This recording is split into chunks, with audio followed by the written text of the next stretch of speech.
Stop. Don't touch that. I screamed, lunging across the kitchen. My husband Thaddeus froze, his hand inches from the velvet box. The birthday wrapping paper lay scattered around him like confetti from a celebration that had just turned into a nightmare. "Isabel, what's wrong with you?" he asked, his voice sharp with confusion. But I could barely breathe. My chest felt like someone had wrapped steel bands around my ribs and pulled tight. That watch. The elegant black face, the distinctive silver band, the way the light caught the crystal. I'd seen it before. On the news. Around a dead man's wrist. My parents had just sent my husband evidence from a murder scene. "It's not a gift," I whispered, my voice cracking. "It's a trap." Dad stared at me like I'd lost my mind. Maybe I had. 3 hours ago, we'd been planning a quiet birthday dinner. Steaks on the grill, that expensive wine we'd been saving, maybe a walk through the neighborhood to show off our new house to absolutely no one, because we were still that couple who got excited about matching mailbox numbers. The package had arrived during the afternoon thunderstorm. I remember because the delivery driver looked miserable, water dripping from his hat as he handed over the brown cardboard box. Standard shipping label, cheerful birthday sticker that someone had peeled from a roll.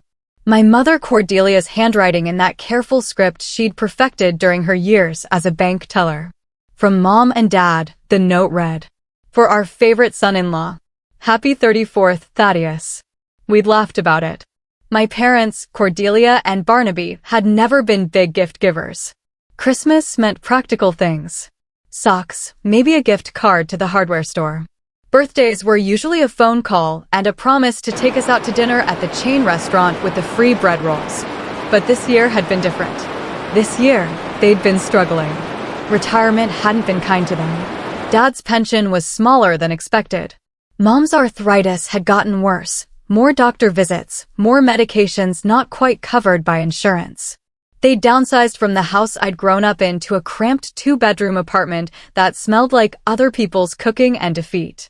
I'd offered to help. Of course I had. Dad and I were doing well. His law practice was thriving, specialized in high-net-worth divorce cases, the kind where people fought over art collections and vacation homes. I ran marketing for a tech startup that had just secured Series B funding. We could afford to help.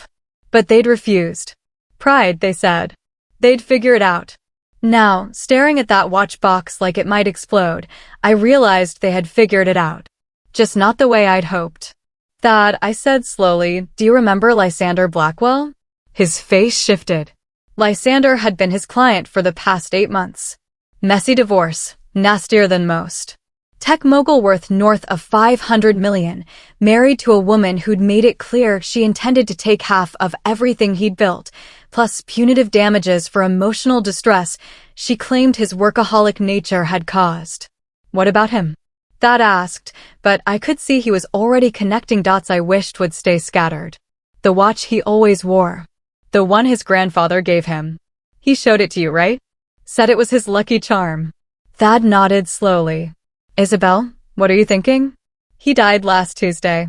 Car accident. Brake failure." I picked up my phone, fingers shaking as I pulled up the news article I'd bookmarked but never thought I'd need. They never found his watch. Police said it must have been thrown from the car during impact. Silence filled the kitchen like smoke. Heavy, choking, impossible to ignore. "That's not the same watch," Thad said, but his voice lacked conviction. "Look at it," I whispered. "Really look at it." He did. And I watched the color drain from his face the way water drains from a broken glass. If you think this is just a tragic coincidence, you clearly don't understand how deep family manipulation can go. Hit subscribe because this story is about to expose the most twisted revenge plot you've ever heard. Let me back up. Let me tell you about the life we'd built, the one that was about to come crashing down around us like a house of cards in a hurricane. Thaddeus Morrison was the kind of man your mother warned you not to fall for, not because he was dangerous, but because he was too good to be true. Harvard Law, started his own practice at 28, specialized in protecting people who had everything to lose in divorce proceedings. He was ethical to a fault, which in family law meant he turned down more cases than he took. "I only represent the decent ones," he'd tell me over dinner, cutting into whatever elaborate meal I'd attempted that week. The ones who got married for love and got blindsided by greed.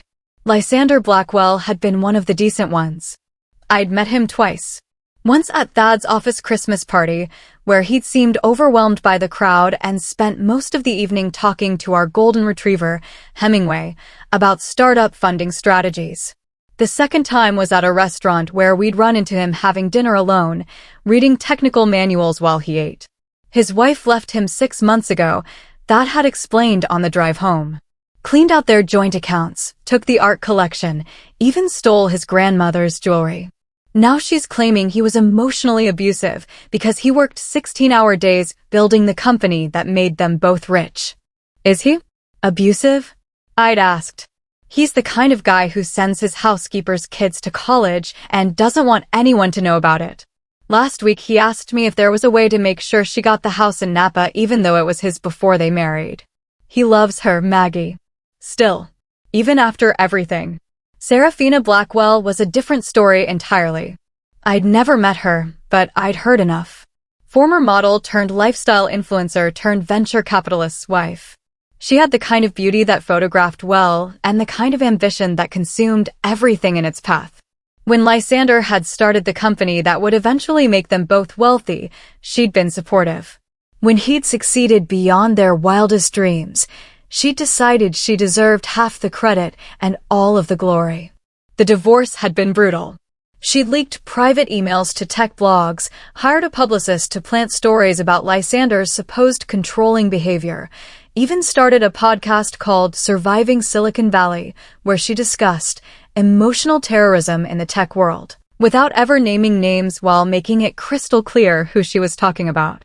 Thad had been handling it all with the kind of calm professionalism that had made him one of the most sought-after divorce attorneys in the city. He'd been days away from securing a settlement that would have given Serafina $30 million and a clean break. Not the $250 million she'd been demanding, but more money than most people see in 10 lifetimes. Then Lysander's car had gone off the Pacific Coast Highway at 65 miles per hour. Brake failure, the police had said. Tragic accident. Convenient timing, I'd thought, but never said aloud. Now, staring at a watch that shouldn't exist, I was beginning to understand just how convenient. We need to call the police, Thad said, his lawyer instincts kicking in. No, I said quickly. Not yet. Think about this, Thad. Think about how this looks. He was already thinking. I could see it in the way his jaw tightened, the way his hands curled into fists at his sides. I'm his lawyer. I inherit his case files, his client confidentiality agreements, He trailed off. His estate planning documents, I finished. The ones that make you the executor of his will. Isabel, you can't possibly think I had anything to do with. I don't. But someone wants it to look like you did. Someone sent you the one piece of evidence that could tie you to his death, delivered to our home address, with your fingerprints about to be all over it. The signs were all there, but I ignored them because I trusted my family. If you've ever been blindsided by people you love, smash subscribe, because the betrayal that's coming will shock you to your core. I started thinking about my parents' recent behavior. The secretive phone calls that stopped when I entered the room. The way Mom had deflected when I'd asked about their finances last month. The mysterious friend who'd been so understanding about their situation. Isabel, Thad said slowly, when did your parents first meet Lysander? I felt ice form in my stomach. The Christmas party. Remember? Mom was asking him all those questions about his business, his marriage, I stopped breathing.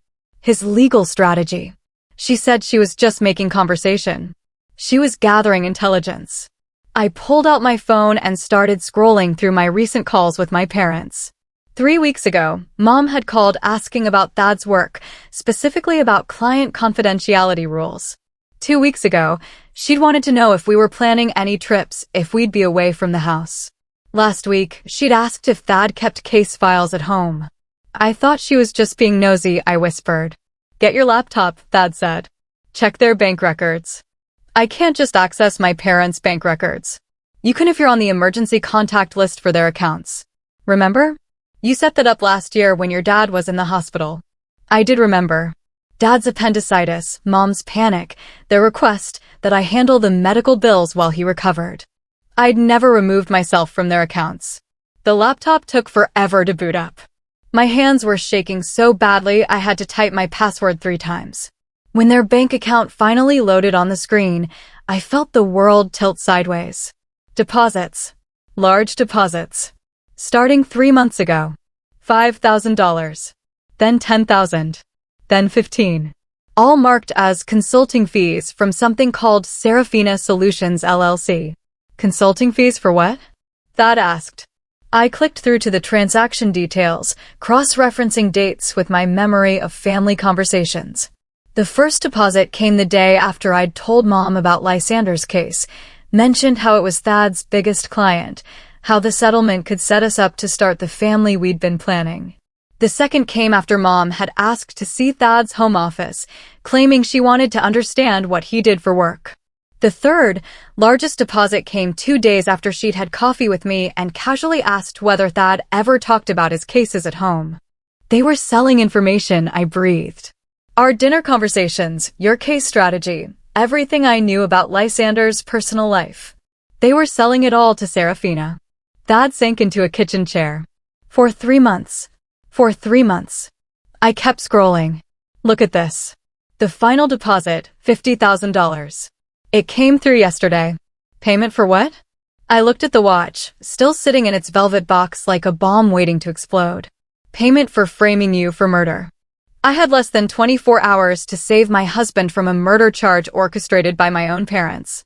Subscribe if you want to see how I turned their own trap against them using something they never expected. We didn't sleep that night. How could we? Every car that drove past our house could have been police coming to arrest Thad. Every phone call could have been the anonymous tip that would destroy his life. Instead, we planned. I called in sick to work. Thad canceled his morning appointments. We spread everything across our dining room table like we were planning a military operation. Bank records, news articles, timeline of events, photos from family gatherings where I could now see my parents paying suspicious attention to details that hadn't seemed important at the time. We need proof, Thad said. Not just circumstantial evidence. We need them on record admitting what they did. How do we get that? You call them. You tell them you found the watch, that you're scared, that you need to know what's going on. They'll lie. Not if they think you're on their side. Not if they think you'll help them cover it up. I stared at him. You want me to pretend I'm willing to let you take the fall for murder? I want you to sound like a daughter who's protecting her parents, even if it means sacrificing her husband. The words hit like a physical blow. But he was right. That's exactly what they were counting on. They'd raised me to put family first, to clean up their messes, to sacrifice my own happiness for their comfort. They just hadn't counted on my husband becoming my family too. I called Mom first. Isabel. Her voice was bright, artificial. How did Thaddeus like his present? Mom, we need to talk. In person. Today.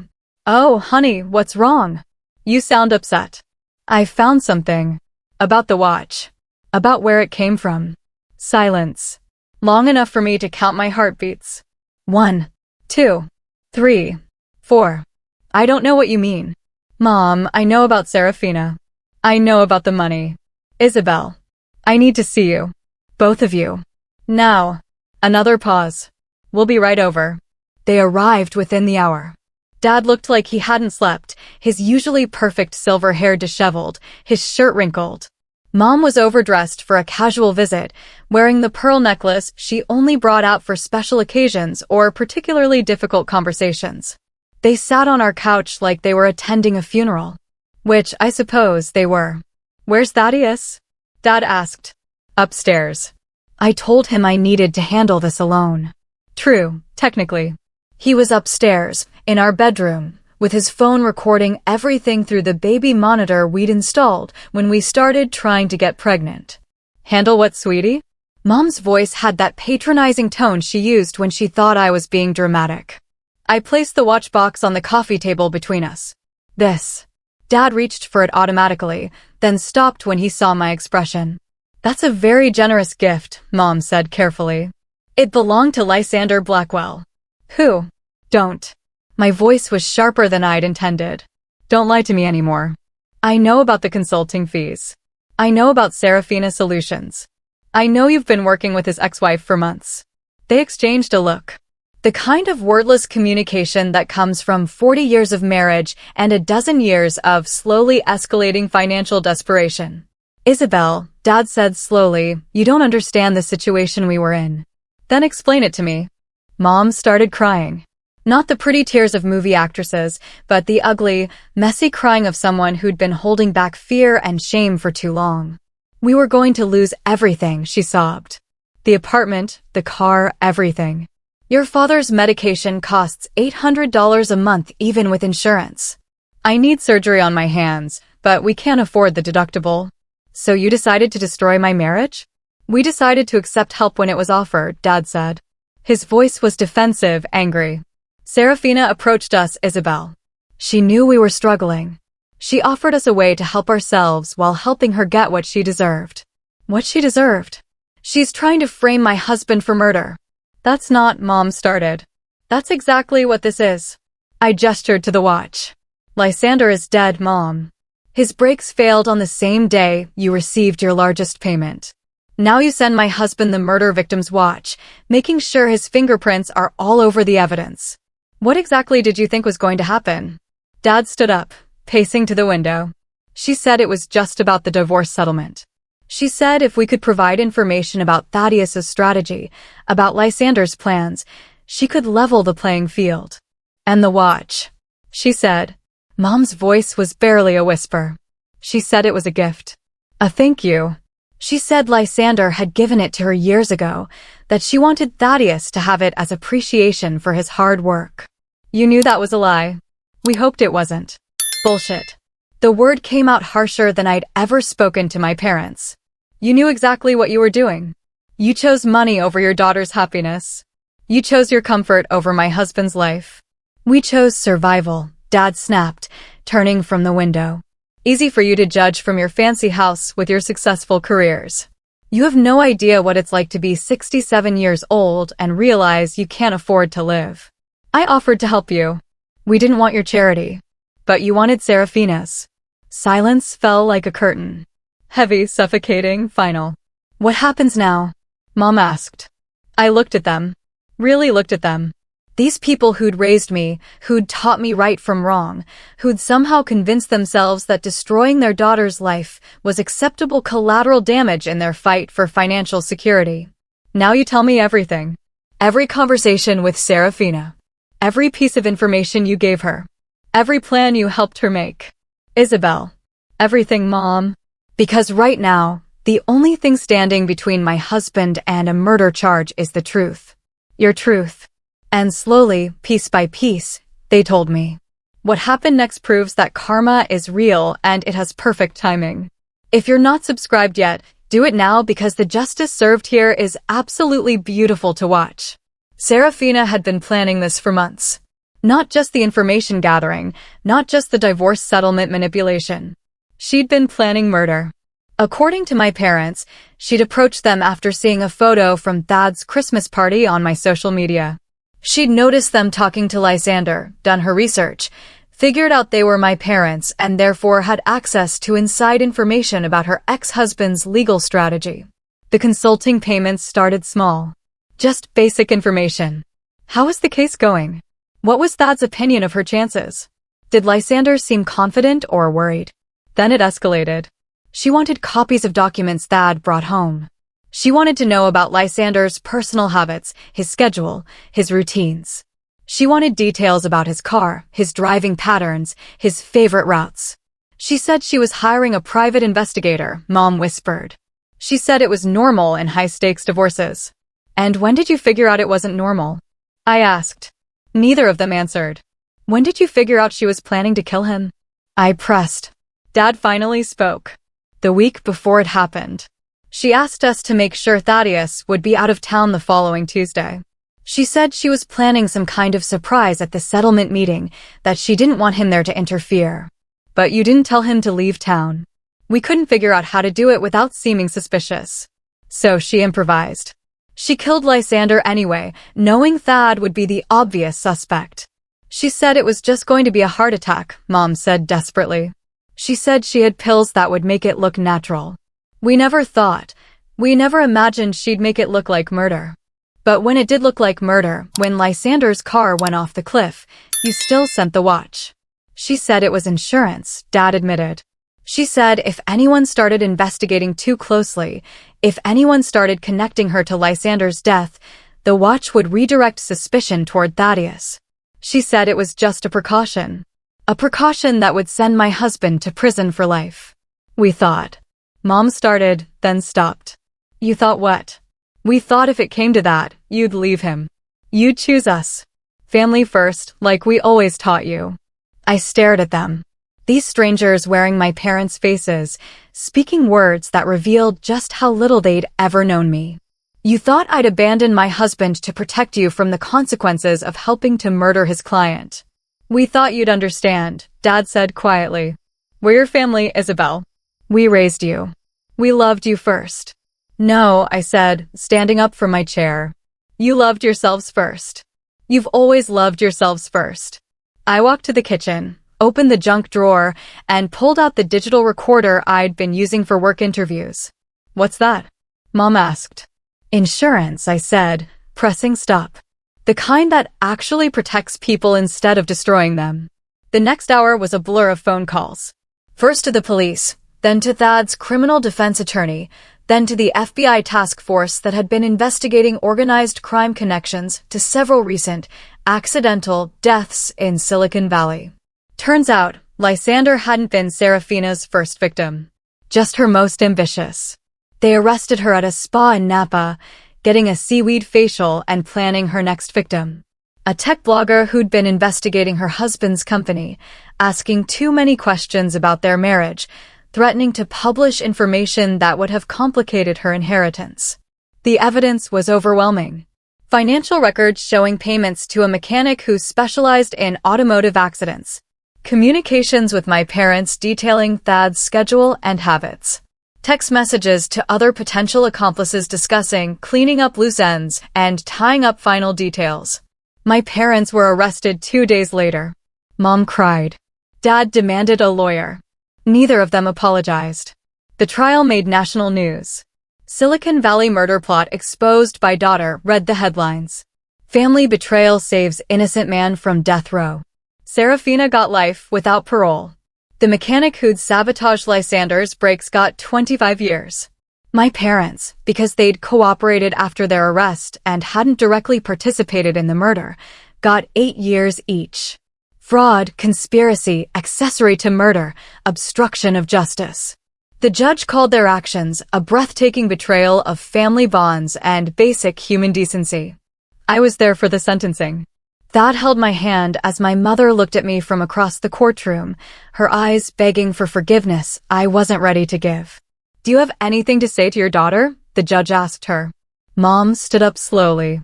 Isabel, she said, I hope someday you'll understand that we did it for you. For your future. We wanted to leave you something. I stood up too. You did leave me something, Mom. You left me a choice between right and wrong. Thank you for making it so clear which was which. That was the last time we spoke. 6 months later, Thad and I were featured in a documentary about corporate crime and family manipulation. We donated our appearance fee to a victims' rights organization that helps families navigate the aftermath of violent crime. The house felt different after everything. Cleaner somehow. Like we'd removed some invisible contamination that had been poisoning the air. We got a new security system, changed the locks, and I blocked my parents' phone numbers. Not out of anger, exactly. Out of self-preservation. Do you miss them? Thad asked me one morning over coffee. I thought about it. Really thought about it. I miss the people I thought they were, I said finally. I miss the parents who would have protected their daughter instead of sacrificing her. But those people never existed. I was just too young to see the difference. Any regrets? About turning them in? Never. About not seeing who they really were sooner? Every day. The watch sits in an evidence locker somewhere. I hope it stays there forever. Some evidence is too dangerous to be returned, too toxic to be touched by innocent hands. We started trying for a baby again last month. Thad thinks we should move, start fresh somewhere without ghosts. But I like our house. I like the life we built here. I refuse to let my parents' choices force us out of the home we created. Besides, I've learned something important about families. You don't choose the one you're born into, but you absolutely choose the one you create. And the family I've chosen, my husband, our future children, the friends who stood by us through the trial, they're worth protecting. Even from the family that made me. I got a letter from my mother last week. Still unopened on my desk. Maybe I'll read it someday. Maybe not. The choice is mine now, and that feels like the only gift my parents ever gave me that was worth keeping. The freedom to choose my own family. The strength to protect what matters most. The clarity to see the difference between loyalty and love. They taught me right from wrong after all. Just not the way they intended. Sometimes I wonder what would have happened if I hadn't recognized that watch. If I'd let Dad touch it, if his fingerprints had ended up in police evidence, if Serafina's plan had worked. Would my parents have visited him in prison? Would they have comforted me while I grieved for my wrongfully convicted husband? Would they have used their blood money to help me through the nightmare they'd created? I think they would have. I think they would have been the perfect supportive parents, helping their daughter through tragedy, never once admitting their role in creating it. That might be the most terrifying thing of all. Not that they were capable of betrayal, but that they were capable of living with it. Of looking me in the eye every day knowing what they'd done and feeling justified in their choices. Family first, right? Except they forgot the most important rule about family. Real family protects each other. Real family tells the truth. Real family chooses love over money every single time. I have real family now. I have Thad, who trusted me enough to let me handle the most dangerous situation of our lives. I have friends who brought us groceries during the trial and never asked for details we couldn't give. I have a mother-in-law who called me her daughter for the first time when the verdicts were read. And someday, I'll have children who will never have to choose between protecting their parents and doing the right thing. Because I'll never put them in that position. That's my promise to them and to myself. The cycle ends here. So revenge family, was I right to destroy my parents' lives to save my husband, or should family loyalty come first no matter what? Drop your verdict in the comments below. And if this story showed you the true meaning of marriage vows, protecting each other above all else, hit subscribe and join Revenge with Nick, where we expose toxic family manipulation. What's the worst thing a family member has done to you for money? Share below. The most shocking story gets featured next week. Because here's what I learned. Sometimes the people who claim to love you the most are the ones willing to sacrifice you first. Don't let anyone convince you that blood makes someone family. Family is what you build, not what you're born into. And it's always worth protecting the family you choose over the one that chose to destroy you.